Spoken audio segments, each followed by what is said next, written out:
Assalamualaikum warahmatullahi wabarakatuh. Alhamdulillah wassalatu wassalamu ala Rasulillah. Apa khabar semua? Mudah-mudahan bulan puasa ini memberikan kita kekuatan untuk melaksanakan ibadah-ibadah yang banyak difardukan dan juga digalakkan sepanjang bulan Ramadan ini.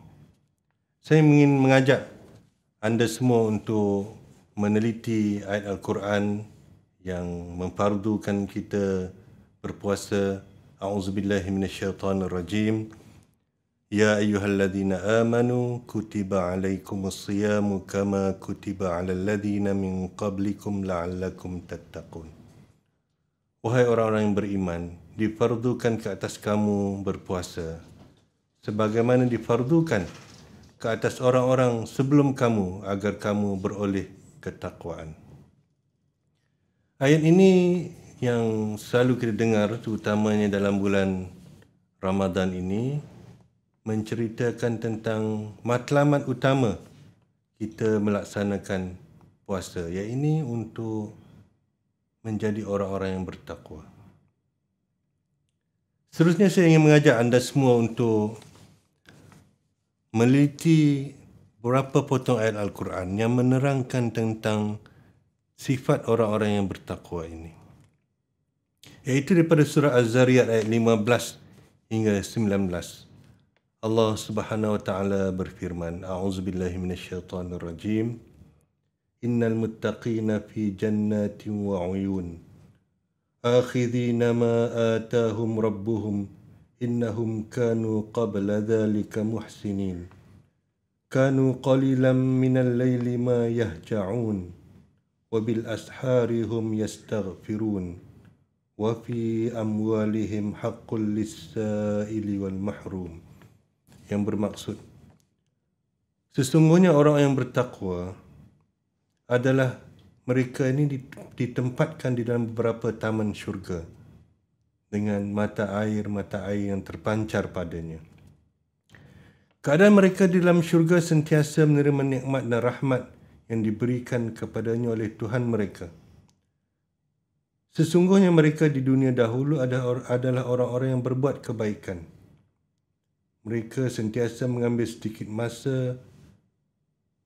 sedikit sahaja masa dari waktu malam untuk mereka tidur. Dan pada waktu akhir malam sebelum fajar pula, mereka selalu beristighfar kepada Allah memohon ampun. Dan pada harta-harta mereka ada hak untuk orang miskin yang meminta dan orang miskin yang menahan diri daripada meminta. Di dalam surah Az-Zariyat ayat 15 hingga 19 ni, Allah Subhanahu wa taala menerangkan beberapa ciri orang-orang yang bertakwa.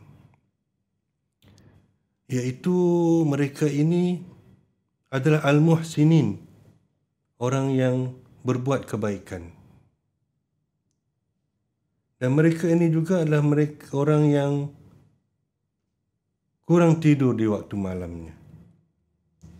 Dan mereka juga adalah mereka yang di akhir malam, iaitu sebelum fajar, mereka selalu beristighfar kepada Allah Subhanahu wa taala.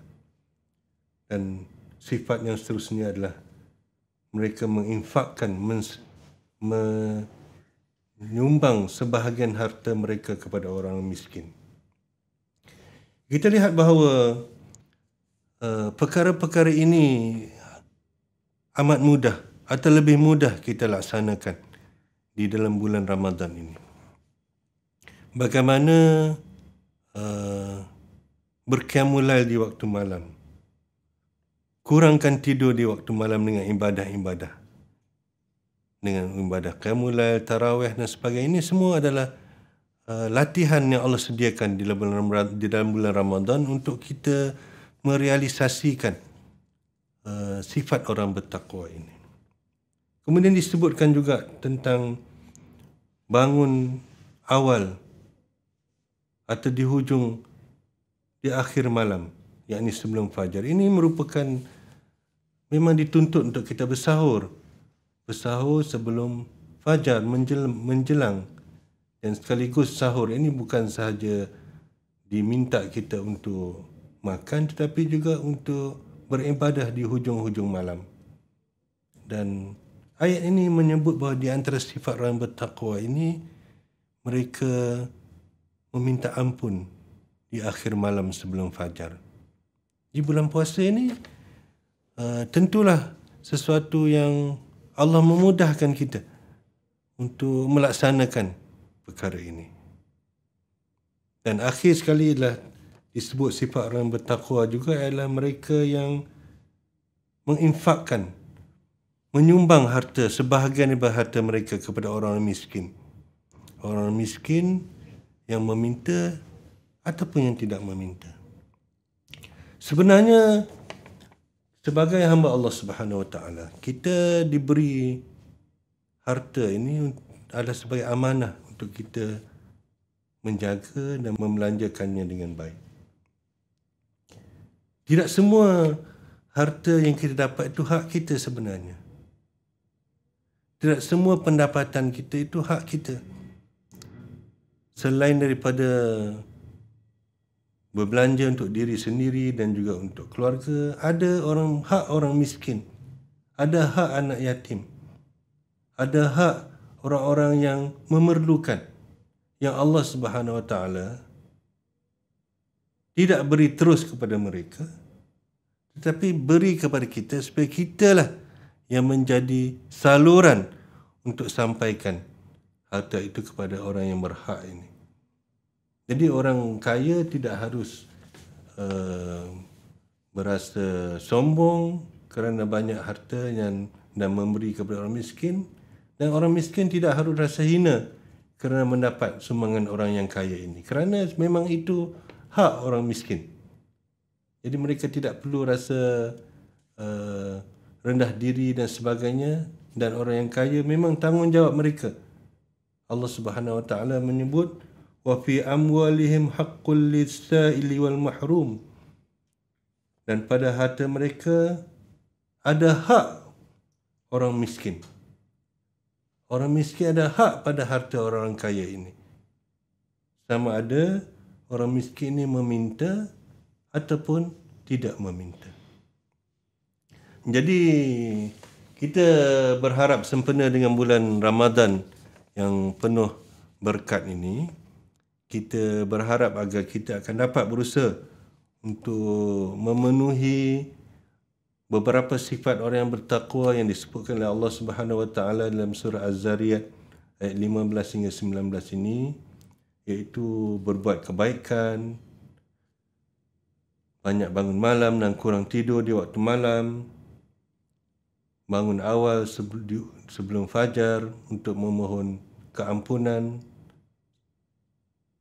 di samping kita bersahur, dan juga yang terakhir disebut sini ialah infak atau menyumbang harta, sebahagian daripada harta kita.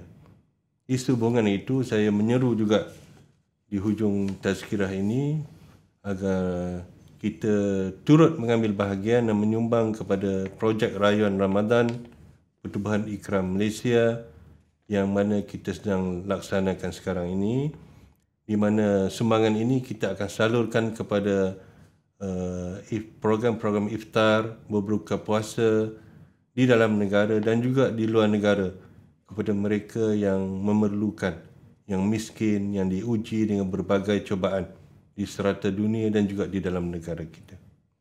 Jadi mudah-mudahan insya-Allah dengan sumbangan ini kita akan dapat berpeluang untuk termasuk di dalam golongan orang yang bertakwa, di mana kita menunaikan hak orang miskin yang terdapat pada harta kita ini. Sekian, wassalamualaikum warahmatullahi wabarakatuh.